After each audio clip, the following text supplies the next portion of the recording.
بسم اللہ الرحمن الرحیم۔ السلام علیکم دوستوں، امید کرتی ہوں کہ آپ سب خیریت سے ہوں گے۔ جب بھی کسی قوم میں ناانصافی بے راہی حد سے بڑھ جائے، لوگ گناہ کرنے سے نہ ڈریں اور نت نئے گناہ ایجاد کریں تو تاریخ گواہ ہے کہ عذاب اس قوم کو مقدر بن جاتی ہے۔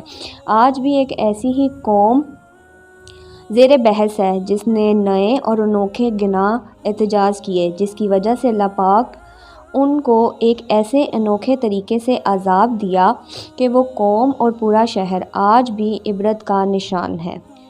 80 ہجری میں موجود اٹلی اور اس وقت کے رومن سلطنت پر ایک انتہائی جدید اور ترقی یافتہ شہر آباد تھا۔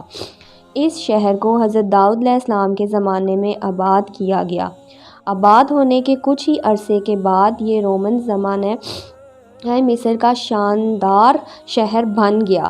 پھر اس شہر نے ترقی کی ایسی منزلیں طے کیں کہ یہ اس وقت کی دنیا کے عظیم ترین شہروں میں شمار ہونے لگا۔ تاریخ دانوں نے لکھا ہے کہ اس کی کل آبادی صرف 2000 سال تھی۔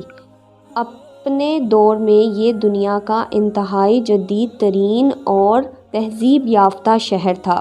اس شہر کی عمارتیں بہترین نقش و نگات اور پختہ اینٹوں کی حامل تھیں، جبکہ شہر کا کونسلر آبوں کا نظام بھی بہتر تھا۔ یہ بہت خوبصورت شہر تھا اور شہر کے تقریباً تمام گھر ہی 2 منزلہ عمارتوں پر مشتمل تھے۔ سڑکوں اور پتھروں سے پختہ راستے انہوں نے بنا رکھے تھے۔ شہر میں محل، تالاب، باز، کتّا خانے اور عیاش خانے موجود تھے۔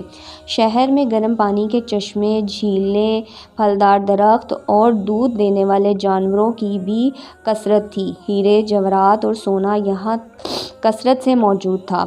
یہاں کے باشندے لوگ رئیس تھے۔ یہ قوم جادو اور توہم پرستی میں بھی مبتلا تھی۔ اس شہر میں عبادت گاہیں ہیں، لائبریریاں ہیں، کھیل کے میدان اور عمومی مراکز بھی موجود تھے۔ شہر میں ایک بندرگاہ بھی تھی جو بہت مصروف رہتی تھی۔ یہاں سے شراب، مچھلی، پھل اور زیتون کی تجارت ہوتی تھی۔ اس جدید شہر میں تھتھڑ بھی موجود تھا۔ کسی کے وہم و گمان میں بھی نہیں تھا کہ یہ ہنستا بستا شہر ایک دن عبرت کا نشان بن جائے گا۔ آخر پھر ایسا کیا ہوا، ایسا کیا گناہ کیا کہ اس شہر کا نام و نشان ہی اللہ پاک نے 2000 سال تک کے لیے مٹا دیا۔ بے شک اس شہر کے مالکین کو اللہ پاک نے خوشحالیوں سے نواز رکھا تھا، لیکن اس شہر کے لوگوں نے گناہوں کی وہ بنیاد رکھی جس کی وجہ سے اس شہر کو دست قدرت نے نہ صرف قصہ ماضی بنا دیا بلکہ وہ آنے والی نسلوں کے لیے ایک عبرت بھی بنا گیا۔ تاریخ انسانی میں قوم لوط ایسا کردار کی حامل تھی جس نے ہم جنسی پرستی کو فروغ دیتے ہوئے فطرت سے بغاوت کا جرم کیا اور بالآخر عذاب الہی کا شکار ہو گئی، جبکہ اس شہر کے لوگوں نے بھی اپنے آباء و اجداد کی اس سنت پر عمل پیرا ہوتے ہوئے اس کو گناہوں کی ایک ایسی بستی میں تبدیل کر دیا۔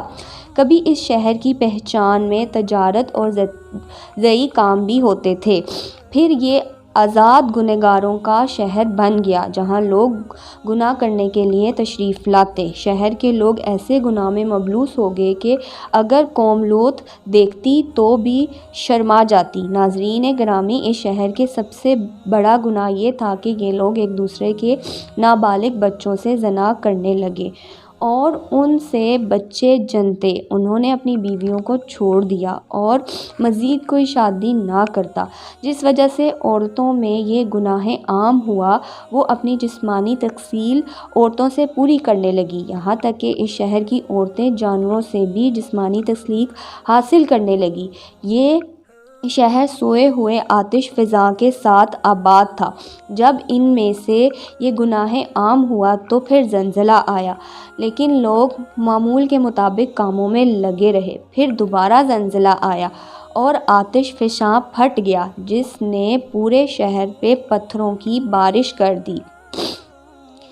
ویسم دیس نامی اس پہاڑ سے لاوا اتنی مقدار میں نکلا کہ پورے شہر میں پھیل گیا۔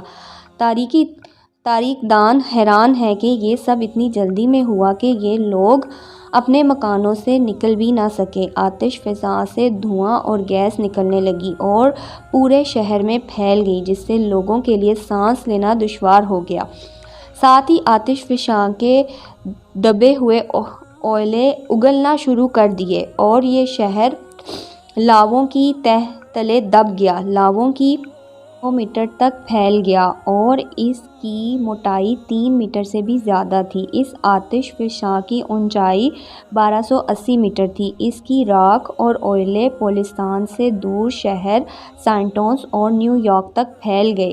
صدیوں تک یہ شہر دنیا کی نظروں سے اوجھل رہا۔ پھر 1738 میں شہری حادثانی طور پر تجربے کے لیے جب اٹلی کے کسانوں نے اس جزیرے میں پانی کی تلاش شروع کی، کنویں کھودتے وقت انہیں کچھ نوادرات ملے، جس پر اس نے فوراً آثارِ کریمہ کو اطلاع دی اور پھر 2000 سال پہلے اس تباہ ہوئے شہر کو کھدائی شروع ہوئی۔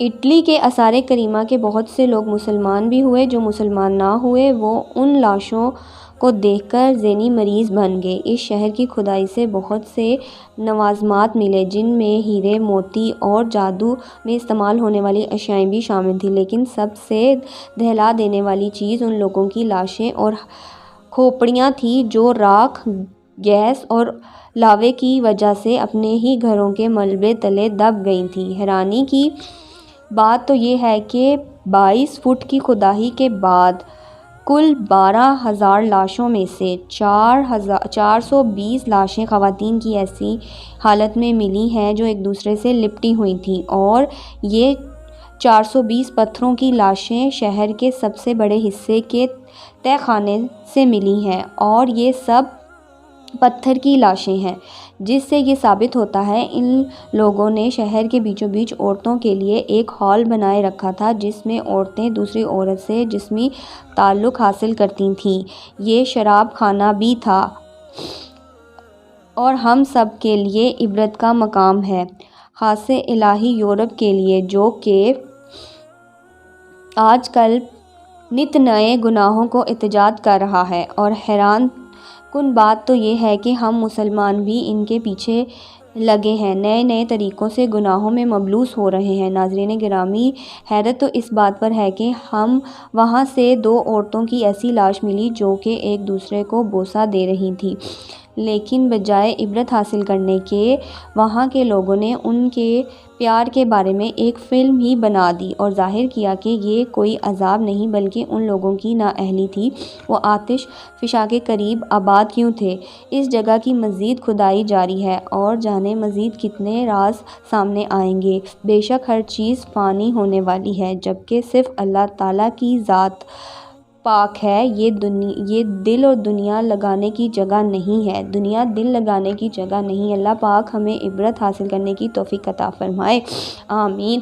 اے اللہ پاک ہمیں اپنی آخرت و مذمت حضور پاک صلی اللہ علیہ وسلم سے بے پناہ اور سچی محبت کرنے کی توفیق عطا فرما۔